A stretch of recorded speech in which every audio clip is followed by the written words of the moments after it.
Hi guys, welcome back to my YouTube channel. If you're new here, welcome, and if you've been here, thank you so much for being at day one. And if you're watching from outside of the club, what you waiting for? Please subscribe. Also, you guys are my fighters, guys. We're on 730 subscribers, guys. We're almost at 1,000. Can we just keep pushing, guys, so that we can get to 1,000, guys? Give it 1,000. Begile that girl wa abinambo ha ba kena ka khoro lena kitla bate. Anyway, let me not waste your time with the intro. Today we're going to be talking about how to get into aviation. Actually, how to be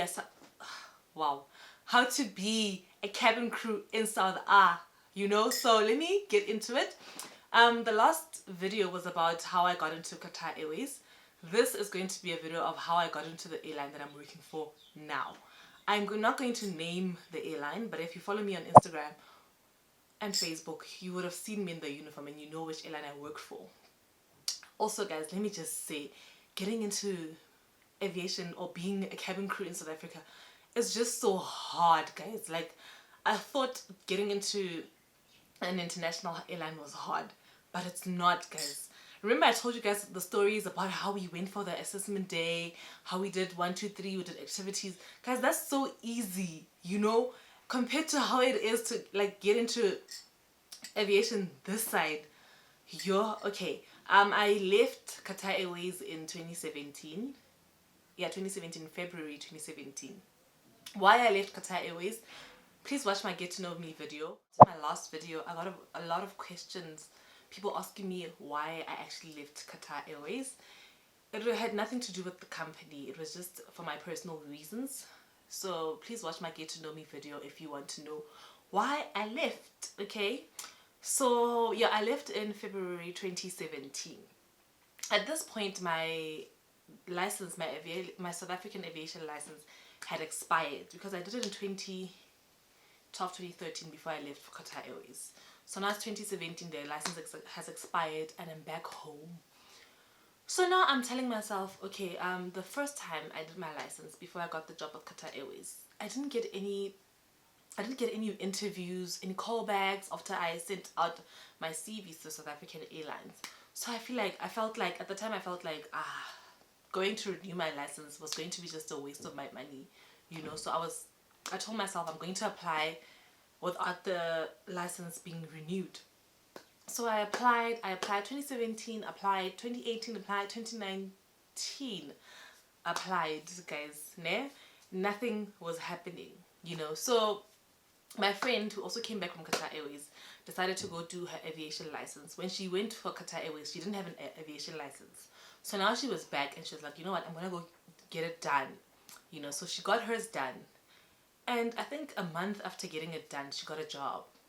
So here I was being hard-headed, saying that I'm not going to go to EPT, I'm not going to renew my license.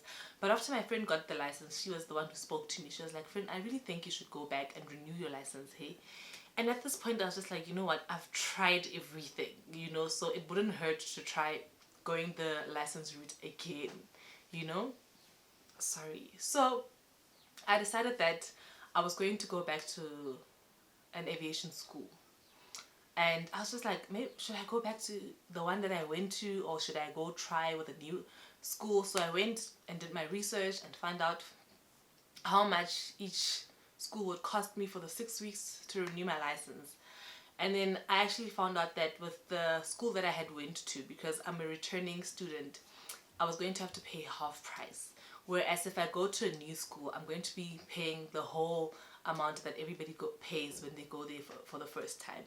So I decided to go with my school. So I went back to the school that I had went to before I got the Qatar Airways job. Cool. Went to the school, did my license. What I really loved about going back this time around is that things had changed, So I didn't have to go to school for the 6 weeks, So I took the online option. So for the 4 weeks, I did everything online, my tests, everything online.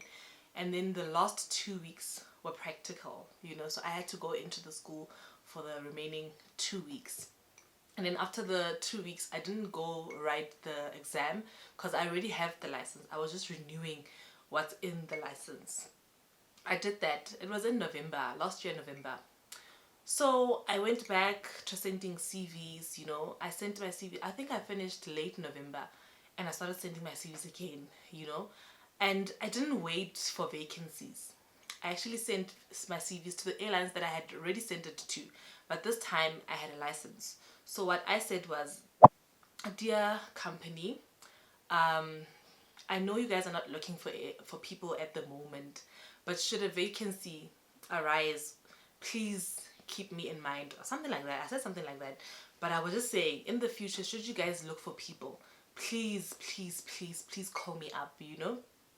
Cool. Sent it to all the airlines in South Africa. Cool. And then I got a call from the airline that I work for right now. I think 5 days later. I wasn't even expecting it. I even forgot that I sent out CVs. It's December now, you know. It's next time. I get a call saying, hey, we got your CV. Are you still looking for a job? I'm like, yes, I'm still looking for a job. Cool. Would you be interested in coming in for an interview? I'm like, yes, I'm interested. Then they gave me the interview date. So guys, I was so excited. I even forgot to ask which position it was for, because I had applied with this company so many times. I feel like the last 3 years I was just applying, internship, applying, you know. So I just assumed it was for cabin crew. I went in for my interview. The interview went great, and then they said they'd get back to me. They got back to me a month later. It was in January. They got back to me in January, and I had to go for a psychometric test. Guys, I hope I will never ever in my life write a psychometric test again, because I felt so dumb when I left that room that day. Like, those things are so hard, guys. They're so tricky, you know. So for me, I would rather go for an assessment day with international airlines than write a psychometric test, because you can't even study for it. It's an on the spot type of thing, you know. So I don't like such things, you know. With assessment days, at least you can do your research. You know what to expect. You have to put it, like, it's action. You need to do stuff, you know. Whereas this one, you have to sit down and think. And it's tricky questions. You don't know if whatever you're choosing is the right one, even if you're the type of person that they want and your answers are the answers that they want. You don't know if whatever you're answering there is what they want or what they don't want. When I got this job, guys, I was like, this is God. Because when I left that day, I was just so defeated. I was like, you know what, it's fine, God, we tried, let's go for the next airline. Surprisingly, I got the job, you know. So when I tell people about applying for aviation jobs with specific companies and whatnot, I like to tell my story first, because people think when they go into aviation, it's an easy thing. It's an easy way out. I don't want to go to school, so I'm just gonna do this, you know. Whereas being a cabin crew is a lot of work, guys. It's not just chicken or beef, you know. Because maybe when you're traveling, you just see us serving people and you're just like, this is so easy. Whereas when you're going for your training, it's a lot, you know. That's why I'm so thankful that before I worked for Qatar Airways, I went for my aviation license in South Africa, because I got to see what goes into it, you know. And we did a lot of things. We did aviation medicine. We wrote exams on it, because you have to be there medically for your passengers when you're on board. If someone is giving birth, who is going to assist that person? You have to do it, you know. If a person has a heart attack, you need to know what to do, you know, because we are up there. It's not like you're gonna call the ambulance and the ambulance is gonna fly and meet you up in the sky, you know. So you need to know what to do if the situation comes up. We also did firefighting in case we have a fire on board. We learned about the different aircrafts that we work on, you know, because you need to know what to do if an emergency comes up. We went for ditching. This is where if the plane lands, if we have an emergency landing in water, you need to know what to do. How are you going to save your passengers? so much goes into it that like people never get to see that side, because we hardly ever get emergencies, you know. Thank you God. Like I've never had like an emergency on board, you know, and I'm grateful for that. I always joke around saying I just want to have like an emergency scare. Like it shouldn't escalate. It should just be a little thing where we just say our commands and then that's it. But to be honest, I don't want to experience an emergency on board, you know.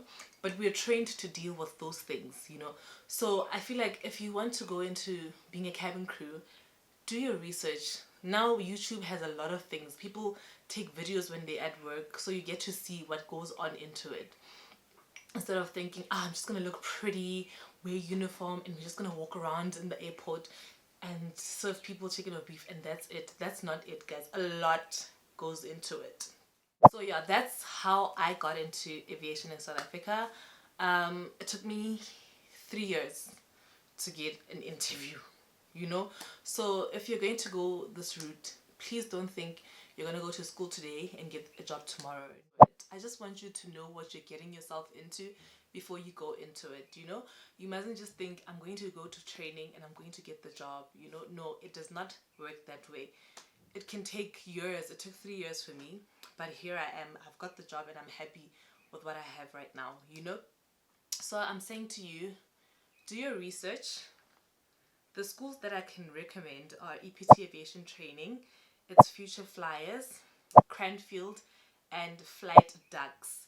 I'll try and list them and write them on the screen here so that you guys can be able to search for them if you haven't gone to an aviation school.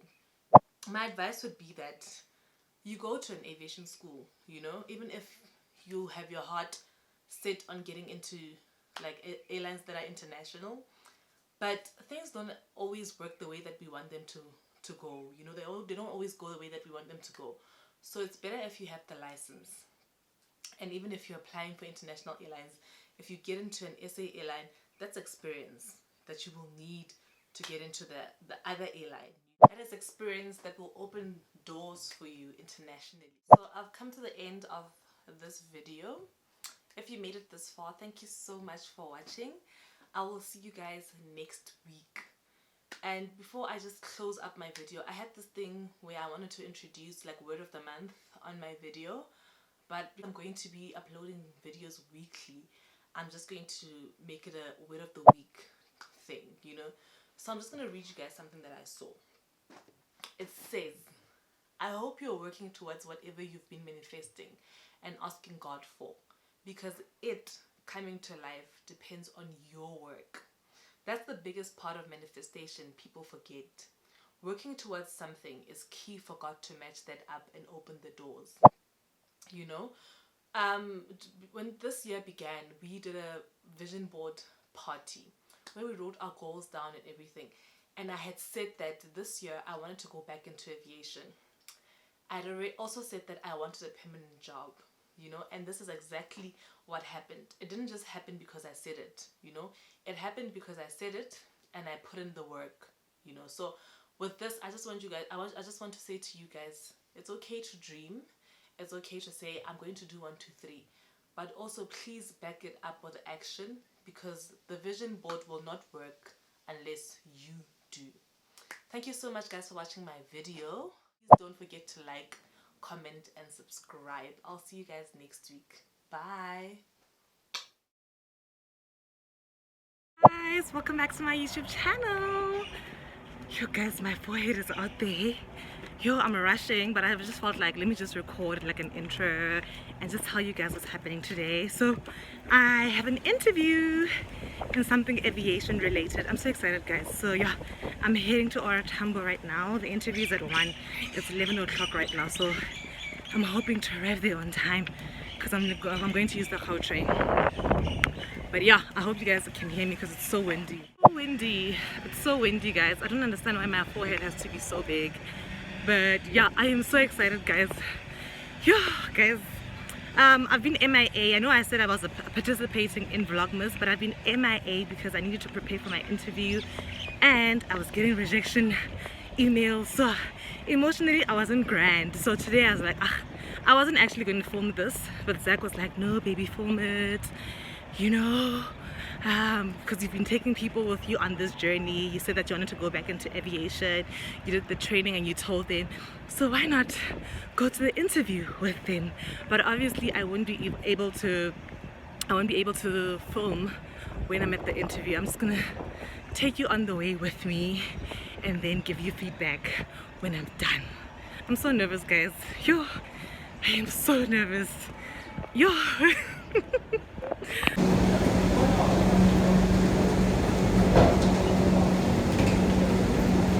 Guys, I just got to our Tambo. I'm just gonna go to the toilet quickly and freshen up. I have like 30 minutes left until I go in. Yo, guys, I'm nervous.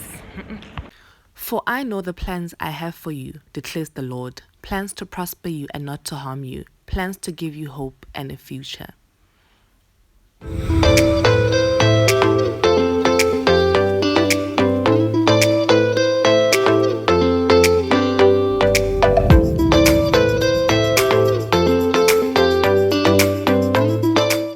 Happy birthday to you. Happy birthday, dear Tidy. Happy birthday to me. Hip hip. Oh, Hip hip.